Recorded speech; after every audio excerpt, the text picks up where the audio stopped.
નમસ્કાર, ન્યૂઝ 18 ગુજરાતીમાં આપનું સ્વાગત છે। આપની સાથે હું છું કોમલ। સમાચારની શરૂઆત કરીએ તો રોડ ખરાબ હોવાની ફરિયાદ કરતા માર મારવામાં આવ્યો છે।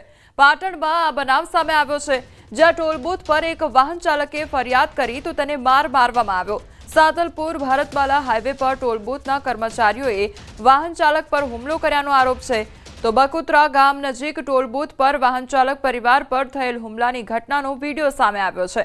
બનાસકાંઠાના ખારેડા ગામના સાધુ પરિવાર અંજાર તરફ જઈ રહ્યો હતો, તે દરમિયાન આ બનાવ બન્યો તો વાહન ચાલકે કહ્યું કે રોડ ખરાબ છે તો ટોલ કેમ લો છો। આવું કહેતા ટોલ બૂથના કર્મચારીઓએ હુમલો કર્યાનો આરોપ છે। લાકડી અને ઢોર માર મારતા પરિવારના 2 લોકો ઘાયલ થયા છે। આ મામલે વાહન ચાલક દિલીપ સાધુએ સાંતલપુર પોલીસ મથકે ફરિયાદ નોંધાવી છે, જ્યાં ટોલ બૂથના 4 કર્મચારીઓ સામે નામજોગ અને 5 થી 6 અજાણ્યા ઇસમો સાથે ફરિયાદ નોંધાઈ છે। તો ટોલ બૂથ પર મારામારી કરવામાં આવી હતી। ટોલ બૂથના જે કર્મચારીઓ છે તેમના દ્વારા ઢોરમાર મારવામાં આવ્યો હતો। જે રસ્તો હતો તે ખરાબ હોવાને કારણે જે વાહન ચાલક છે તેના દ્વારા કહેવામાં આવ્યું કે રસ્તો ખરાબ છે તો પછી ટોલ શા માટે વસૂલવામાં આવી રહ્યો છે। અને આટલું કહેતા જ ટોલ બૂથના જે કર્મચારીઓ છે તે વાહન ચાલક પર તૂટી પડ્યા હતા અને જે લોકો છે તે પણ ઈજાગ્રસ્ત થયા છે। 2 જેટલા વ્યક્તિઓ ઈજાગ્રસ્ત થયા છે અને આખી ઘટના વિડીયો પણ સામે આવ્યો છે કે જ્યાં ઢોરમાર મારવામાં આવ્યો છે વાહન ચાલકને।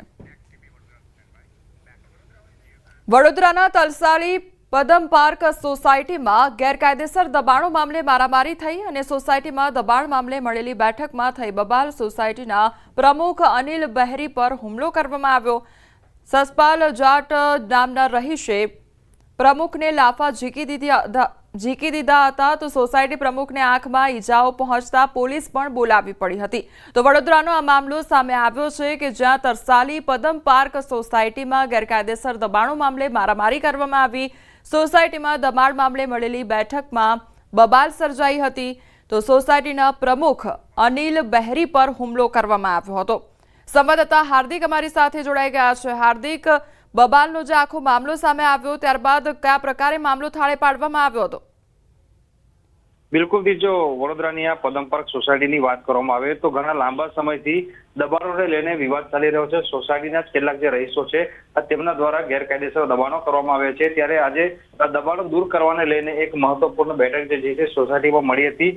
અત્યારે સોસાયટીના રહીશ છે તેમના દ્વારા સોસાયટીના પ્રમુખ ઉપર જે છે તે હુમલો કરવામાં આવ્યો હતો અને જાહેરમાં તેમને લાફા છોડી દેવામાં આવ્યા હતા।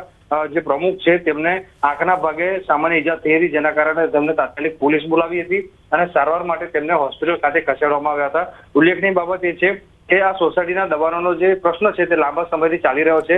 કોર્પોરેશને નાગરિકોની સમસ્યાનું સમાધાન ના લાવી શક્યું, એટલા માટે આ નાગરિકોએ હાઈકોર્ટના દ્વાર ખટખટાવ્યા હતા। હાઈકોર્ટ દ્વારા દબાણો દૂર કરવાનો આદેશ કરવામાં આવ્યો છે, છતાં પણ કોર્પોરેશન જે છે તે દબાણો દૂર નથી કરી રહ્યું। એના કારણે સોસાયટીના જે રહીશો જે છે તેઓની અંદર વારંવાર આ રીતની અંદર તકરાર જે છે તે થતી રહેતી હોય છે।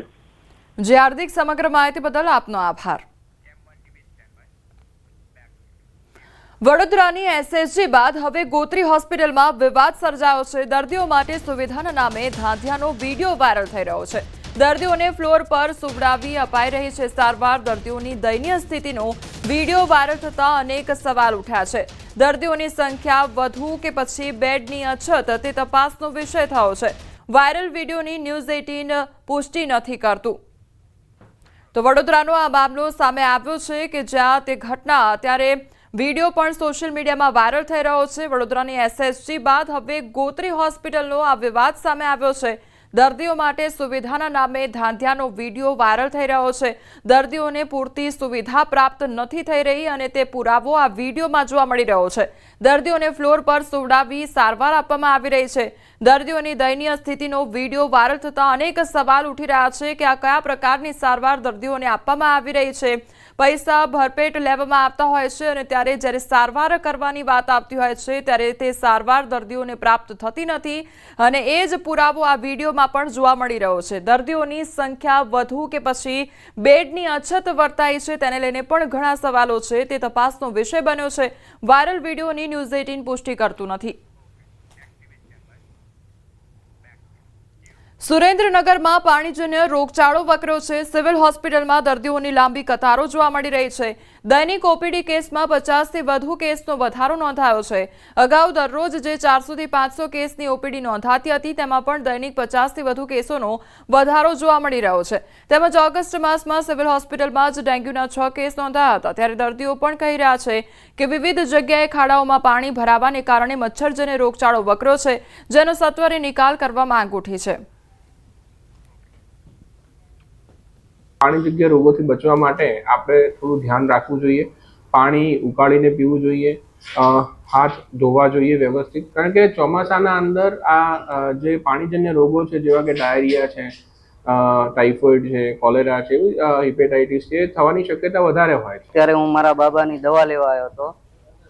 દવાની ભીડ બહુ છે, ગંદકી, રોગચાળો, એના કારણે ડેન્ગ્યુના ને એવા ઘણા બધા કેસો છે, બીમારી વધતી જાય છે। પાણીજન્ય રોગો છે એમાં એના નિકાલ માટે સરકારે પણ કાર્યવાહી કરવી જોઈએ।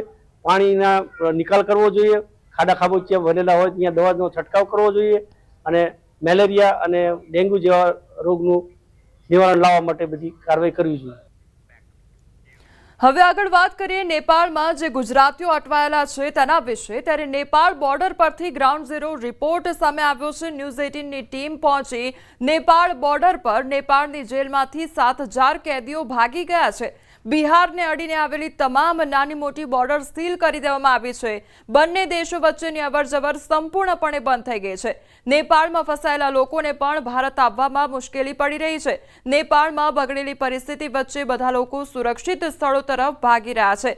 જ્યારથી નેપાળમાં હિંસાની આગ શરૂ થઈ અને તોડફોડ શરૂ થઈ ત્યારથી ભારત નેપાળ સરહદ પર તૈનાત સુરક્ષા એજન્સીઓને સતર્ક રહેવાની સૂચના આપવામાં આવી હતી, પરંતુ નેપાળની જેલમાંથી ભાગી ગયેલા કેદીઓએ ભારત નેપાળ સરહદ પર તૈનાત સુરક્ષા દળો માટે પડકાર વધુ વધારી દીધો છે। સશસ્ત્ર સીમા બળ નેપાળની સશસ્ત્ર દળ પોલીસ પાસેથી માહિતી એકત્રિત કરી રહ્યું છે કે આ કેદીઓ કેટલા ખતરનાક છે, જેમણે તેમના દેશમાં ગુના કર્યા છે અને જેલમાં બંધ છે। ત્યારે હાલ તો ગુજરાતમાં પણ અનેક લોકો ફસાયા છે, તેમની પણ બચાવ કામગીરી હાથ ધરવામાં આવે છે। के बाद भारत नेपाल सीमा को सील कर दिया गया है। तो हम आपको वाल्मीकि नगर बॉर्डर की तस्वीरें दिखाने की कोशिश कर रहे हैं कि वाल्मीकि नगर बॉर्डर को पूरी तरह सील कर दिया गया है और भारत नेपाल के बीच आवाजाही पूर्णतः बंद हो गया है। तो हम आपको वाल्मीकि नगर इंडो नेपाल बॉर्डर की तस्वीरें दिखाने की कोशिश कर रहे हैं कि इसको सुरक्षा के कारणों से भारत नेपाल सीमा को सील कर दिया गया है और जो लोग नेपाल से आ रहे हैं उनको भी रोक लगाया गया है और भारतीय क्षेत्र से भी नेपाल जाने की पाबंदी है। कहाँ से आ रहे हैं? बोरगढ़ से आ रहे हैं, बगां जा रहे हैं। तो वहाँ क्यों गए थे? ससुरारी थे वहाँ पे। अब वहाँ से कहाँ लौटना चाहते हैं? बगां जा रहे हैं घर पे। क्या नाम है? अरबा जालो। तो क्या दिक्कत हो रहा है? वहाँ आने में दिक्कत नहीं हुआ? नहीं, वहाँ पे बोला कि ठीक है, वहाँ से जगह पता है। वहाँ से एथी से रेजरप से आए हैं, एथी से घर जा रहे हैं। इधर सास का तबीयत खराब इसी की वजह से। बॉर्डर तो सील है। अब कैसे भी करके अंकल एथी कर दीजिए, नहीं तो हम लोग नहीं जाते। 2-3 दिन हो रहा है, मम्मी से वहाँ से घर पे आए थे वेट करने के लिए। अब नेपाल में इतना हंगामा चल रहा था तो आप रुक क्यों नहीं गए? तो नहीं, हम रुकते हैं, घर जा रहे हैं इसी की वजह से, न तो रुक जाते हम। ससुराल जा रहे हैं यहाँ पे। निश्चित तौर पर देखिए तस्वीरें सीधे तौर पर दिखा रहे हैं कि आपको नेपाल को सीधे रास्ता जोड़ता है, तो दूसरे छोर पर नेपाल स्थित है और हम भारतीय क्षेत्र में अभी खड़े हैं। तो पूरी तरह से बॉर्डर को सील कर दिया गया है और फिलहाल भारत और नेपाल के बीच सभी तरह के आवागमन को बंद कर दिया गया है। मुन्ना राज, न्यूज़ 18, भारत नेपाल सीमा, वाल्मीकि नगर।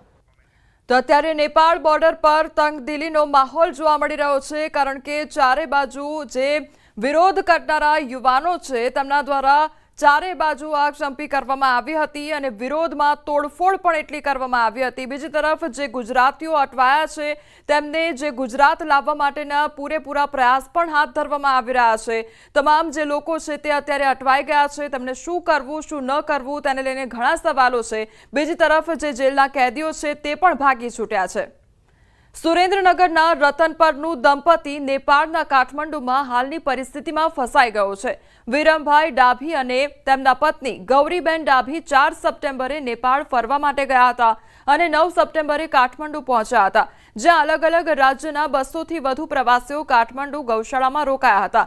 દંપતીના કહેવા પ્રમાણે 5000થી વધુ લોકોના ટોળાએ ગૌશાળામાંથી તમામ પ્રવાસીઓને બહાર કાઢી ગૌશાળાને આગ ચાંપી દીધી હતી. ગઈકાલે તેમણે વિડીયો બનાવી સ્થિતિ જણાવી હતી. હાલ કાઠમંડુમાં શાંતિ હોવાનું અને પોતે હોટલ રામાનમમાં સલામત હોવાનો દંપતીનો દાવો છે.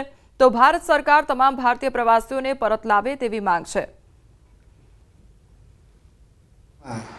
ચારે કોર આગ ચંપી, વાહનો સળગાવ્યા, બાઇકો સળગાવ્યા, પથ્થરમારો, ઇલેક્ટ્રિક સામાન, લાઇટોના થાંભલા તોડ્યા, સર્કિટ હાઉસ, પોલીસ સ્ટેશને આગ ચાંપી, પથ્થરમારો, બહુ તોફાન થયા. ચારે તરફ ધુમાડા ગોટે ગોટા હતા. જોનાર વ્યક્તિના તો ધબકારા વધી જાય, હાર્ટ ફેલ થઈ જાય. અમે જે ગૌશાળા આશ્રમમાં ઉતરાતા એ ગૌશાળા આશ્રમમાં આશરે ઓછામાં ઓછા 250 જેટલા પરિવારો સાથે લોકો યાત્રાળુ હતા. જે દેવભૂમિ દ્વારકા જિલ્લાના ખંભાળિયાના 4 લોકો નેપાળમાં ફસાયેલા છે. તેઓ તમામ સુરક્ષિત હોવાનો વિડીયો મોકલી પરિસ્થિતિ જણાવી હતી. જેમાં વિરમદળ, કેશોદ ગામ, ગોલણ શેરડી, વડતરા ગામના 4 યુવાનો ફ્લાઇટમાં કાઠમંડુ ગયા હતા. અમે કાઠમાડુમાં, નેપાળના કાઠમાડુમાં સિટીમાં જઈએ અત્યારે. આમ જો કે પરિસ્થિતિ બધી આમ સારી છે અત્યારે, કોઈ પોઝિશન એવું ખરાબ નથી. ટૂંકમાં કોઈ એવી કોઈ તકલીફ નથી. પણ અમારે બહાર નીકળવું હોય, કોઈ જગ્યાએ જવું હોય તો એની કોઈ સેફટી નથી અત્યારે. અત્યારે અહીંયા કોઈ તકલીફ નથી. અમે હોટલમાં સેફ છીએ.